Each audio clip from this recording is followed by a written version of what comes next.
हमारे पुत्र को देखो, मुझे तो भाई लग रहा है कि ये जीवित भी हो पाएंगे या नहीं। दीदी,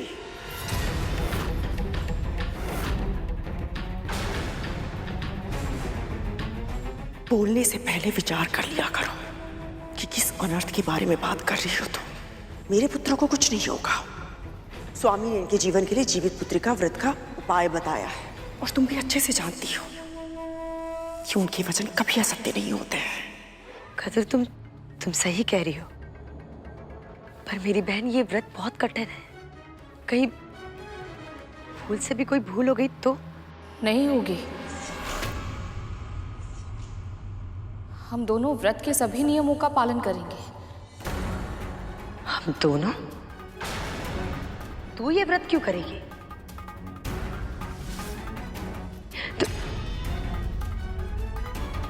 अच्छा, समझ गई। क्योंकि तू भयभीत है। ये नाग अगर स्वस्थ हो गए तो कद्रू को बता देंगे कि इन पर आक्रमण तेरे पुत्र गरुड़ ने किया है, और फिर तेरे पुत्र की रक्षा कौन करेगा? और इसने स्वामी के सामने भी ऐसा ही स्वांग किया होगा कि तुम्हारे पुत्र की ये व्रत रखेगी। इसे केवल अपने पुत्र की चिंता है, तुम्हारे पुत्रों की नहीं।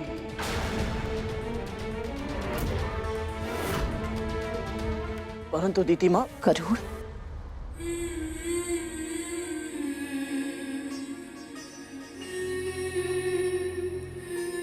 महारानी, कल व्रत आरंभ होने से पहले महल की स्वच्छता और शुद्धिकरण बहुत आवश्यक है। भूल से भी यदि कोई अपवित्र वस्तु महल में रह गई तो व्रत भंग हो जाएगा। ठीक है, तुम दोनों जाके बाहर की झाड़ पोंछ कर लो, और हाँ, रसोई घर भी स्वच्छ कर लेना। जी।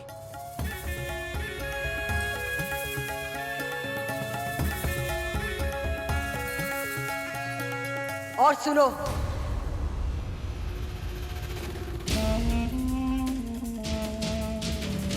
ध्यान रखना कि कोई भूल से भी भूल ना हो जाए।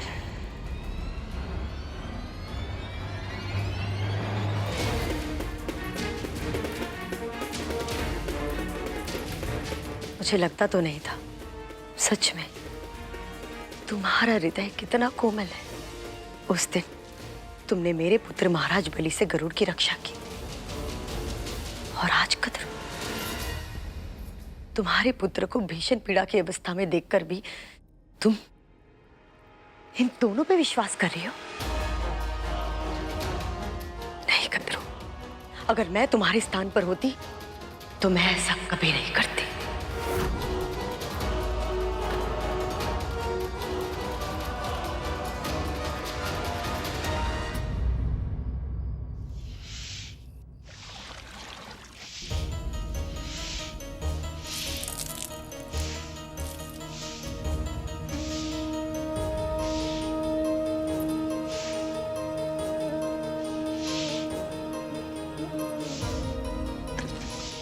लाइए माँ, मुझे दीजिए। नहीं, रहने दे, मैं स्वयं कर लूंगी।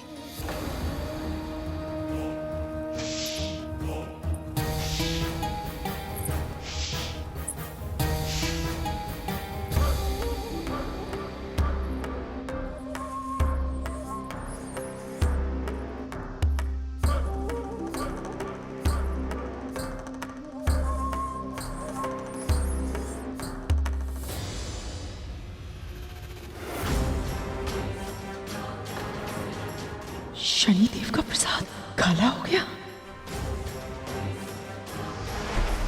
इस कक्ष को तो पवित्र कर लेगी, किंतु तेरे मन का क्या कदरू, उसे कैसे शुद्ध कर पाएगी तू?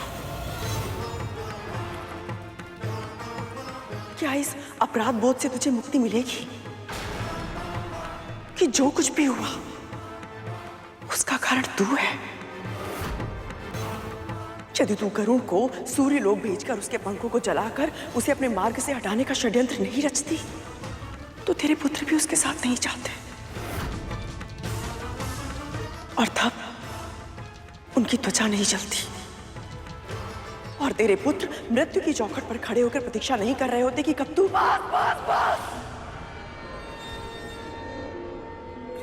कुछ मत कह, मत बोल।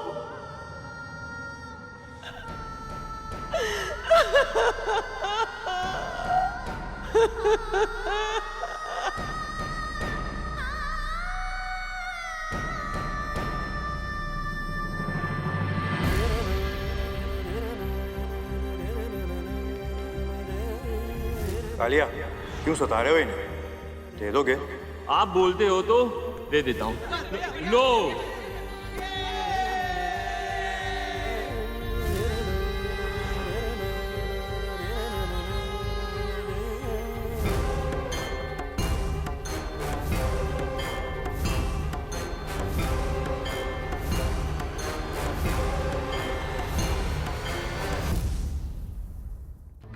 राहु, मुझे मुर्गी चाहिए।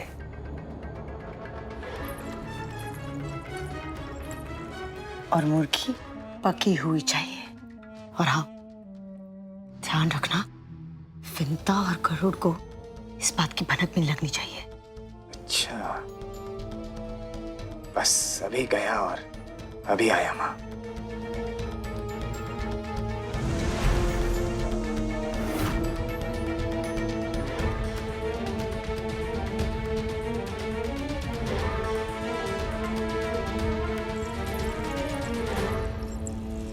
तुम दोनों ने आंगन स्वच्छ कर दिया? जी। अब जाके रसोई घर भी स्वच्छ कर दो, कुछ भी छूटना नहीं चाहिए। जो आ गया राजमाता।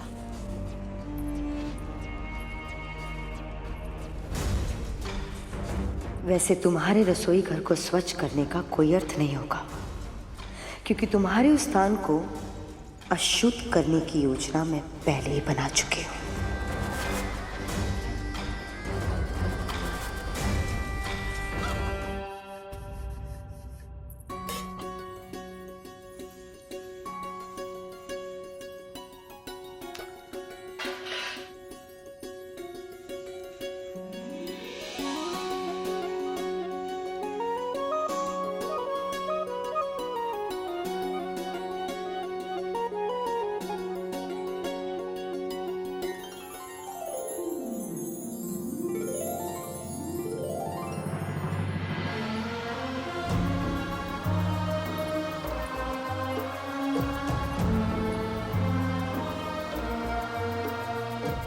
क्षमा करना पुत्र, पर तेरे पिताजी चाहते हैं कि तू मानसिक और भावनात्मक रूप से और शक्तिशाली बने, ताकि तेरा ध्यान मुझसे हट पाए और तू और भी अधिक बड़े और महत्वपूर्ण कार्य कर पाए। पर इसके पहले सबसे पहले मुझे स्वयं को थोड़ा कठोर बनाना होगा।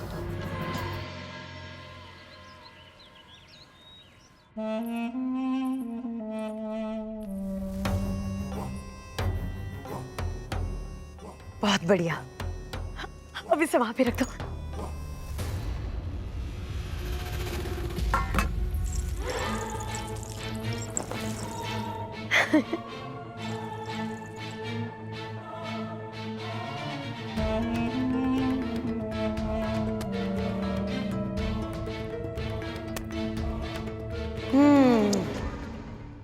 शुद्धिकरण की प्रक्रिया अब पूरी हुई। आपकी चाल अब समझ में आई माँ। जब नाग माता कद्रू को पता चलेगा कि रसोई घर में मांस और अस्थियां बिखरी हुई हैं, तब तक बहुत देर हो चुकी होगी। इसे स्वच्छ करने का समय भी नहीं मिलेगा उन्हें, और ऐसे में उनका व्रत आरंभ होने से पहले ही भंग हो जाएगा। और ये व्रत भंग होते ही चित्रगुप्त के बही खाते से कद्रू के पुत्रों का नाम कट जाएगा, और उसी के साथ साथ उसके जीवन की डोर भी कट जाएगी। कल भोर में सूर्य उगने से पहले ही तू कुशा तोड़ लाना। स्नान के बाद सबसे पहले मैं उससे प्रभु विष्णु की प्रतिमा बनाऊंगी, और फिर गोबर से चील और सियार की। माय प्रश्न, प्रतिमा बनाने के लिए कुशा और गोबर का प्रयोग क्यों किया जाता है? वेदों के अनुसार घास के सभी प्रकारों में कुशा सबसे अधिक शुद्ध और सबसे शक्तिशाली है। आदिकाल से ही महान ऋषियों द्वारा तपस्या के आसन के रूप में उसका उपयोग किया जा रहा है। उनके तेज और ऊर्जा के कारण कुशा के हर तिनके में बड़े से बड़े कवच से अधिक शक्ति होती है। यहाँ तक कि मृत्यु को भी लंबे समय तक रोक पाने की क्षमता होती है कुशा में। और जहाँ तक गोबर का प्रश्न है, उससे उत्तम खाद और कुछ है ही नहीं गरुड़। तन के भीतर की कोशिकाओं को सड़ने या नष्ट होने की प्रक्रिया को रोकने का गुण होता है गोबर में। जब उसे सुखाकर उस पर घी डालकर उसे जलाया जाता है तो वातावरण शुद्ध हो जाता है और चारों ओर जीवन की आभा फैल जाती है।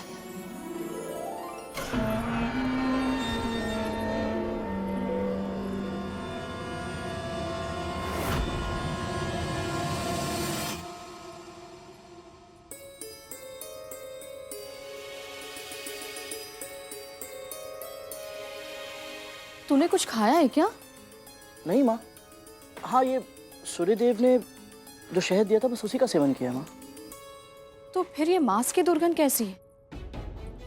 कहाँ से आ रही है? हाँ माँ, ये गंध तो मांस की है, परंतु हम तो पूरे महल की झाड़ पोंछ कर चुके हैं। पर कार्य समाप्त नहीं हुआ। यदि सूर्योदय तक महल के किसी भी कोने में एक भी अस्थि रह गई तो व्रत आरंभ होने से पहले ही भंग हो जाएगा।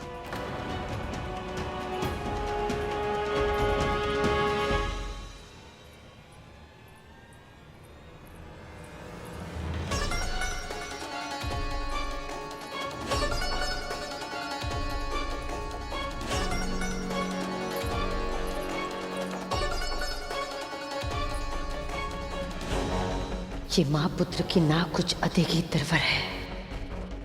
इससे पहले कि ये मेरी चाल व्यर्थ कर दे, मुझे कुछ करना होगा। कुछ करना होगा।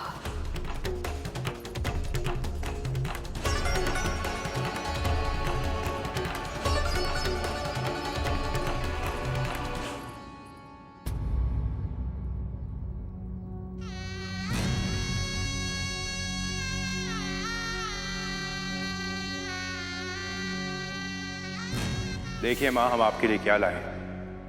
दुनिया के सबसे अनोखे, दुर्लभ और मूल्यवान रत्न। परसों जब व्रत समाप्त होगा मैं इसे ही पहनूंगी, ताकि जब मेरे पुत्र स्वस्थ होकर लंबी निद्रा से जागे तो अपने दिए इस उपहार को मुझे धारण किए देखकर बहुत प्रसन्न हो जाए।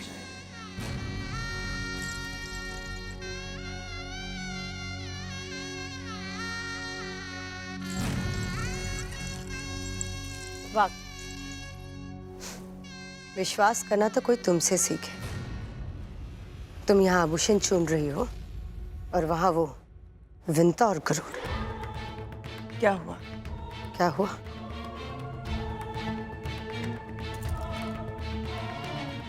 तुम ना स्वयं अपनी आंखों से देखोगी तभी विश्वास करोगी। चलो मेरे साथ आओ।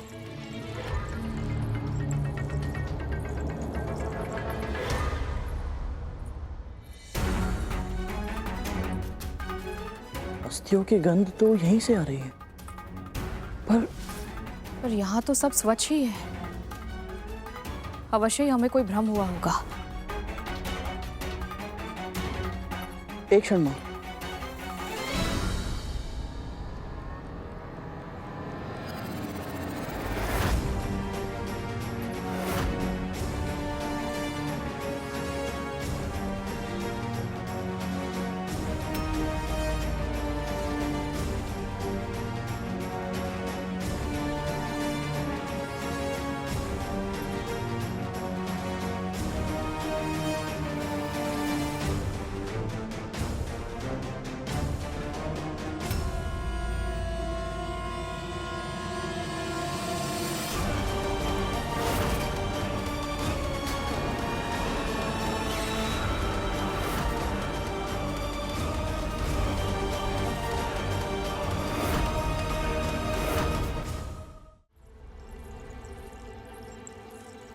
ये मांस की गंध कहाँ से आ रही है?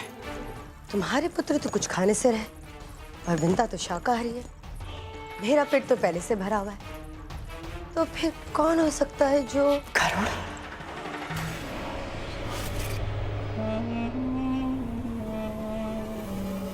गरुड़।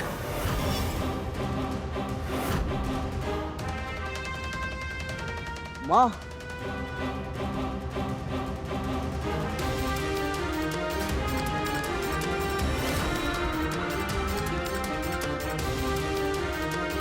इतनी सारी अस्थियां कहाँ से आई? मेरे पुत्र गजासुर और सिंह मुखम को तो जीवित ही निकल गया था। स्वयं विचार करो कद्रू, इस पक्षी के लिए व्रत करना, भूखे रहना संभव है?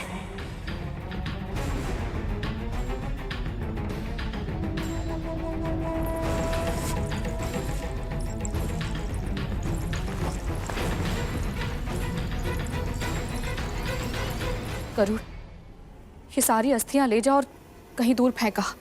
जी माँ।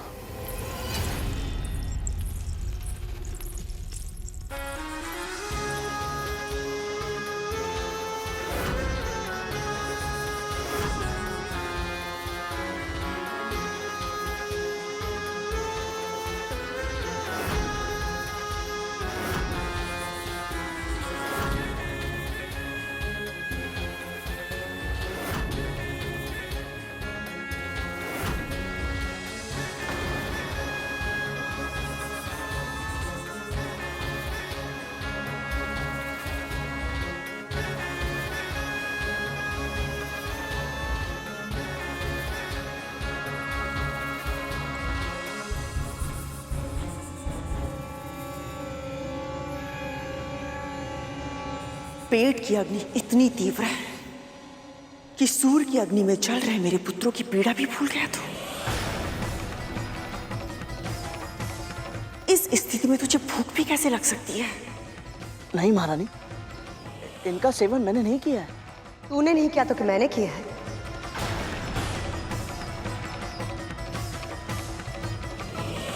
कितना भरोसा किया था ना तुमने इन दोनों पर कि ये तुम्हारा महल स्वच्छ करेंगे, लेकिन ये दोनों तो अशुद्ध करने पर लगे हुए हैं।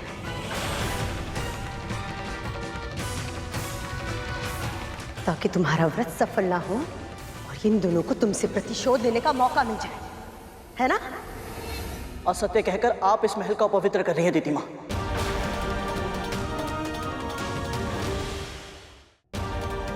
महारानी, मैं मानता हूं कि आप यही मानती है कि आपके पुत्रों की स्थिति मेरे कारण हुई है, और कहीं ना कहीं मैं स्वयं को दोषी मानता हूं। परंतु आप स्वयं विचार कीजिए महारानी, जब मैं अदिति माँ की तपस्या की रक्षा करने के लिए अपने प्राण दांव पर लगा सकता हूँ, तो फिर मैं उस व्रत को भंग करने का प्रयास क्यों करूंगा जिसे आपके साथ साथ मेरी माँ भी रख रही है?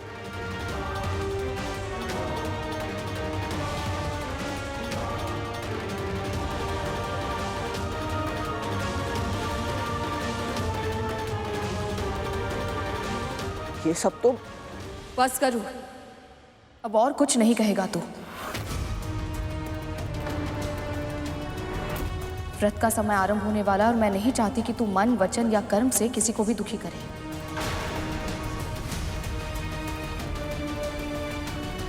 परंतु स्मरण है ना, व्रत में जितना महत्व स्थान शुद्धि का है, उतना ही तन और मन का शुद्ध होना आवश्यक है।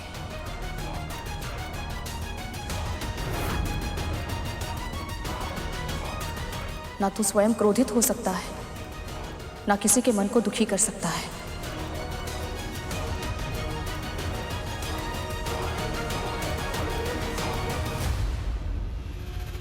इस स्थान को फिर से स्वच्छ कर लो। और हाँ, गंगा जल छिड़क देना। यदि भूल से भी कोई अशुद्धि हो गई हो तो वो पवित्र हो जाए।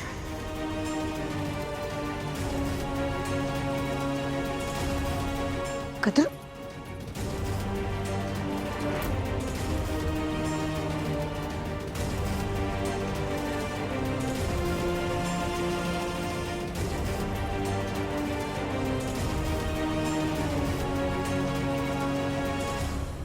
ये सब अवश्य ही दीदी माँ का षड्यंत्र है, किंतु क्या माँ को मेरी बात पर विश्वास होगा कि उनकी स्वयं की बहन इतना घिनौना कार्य कर सकती है?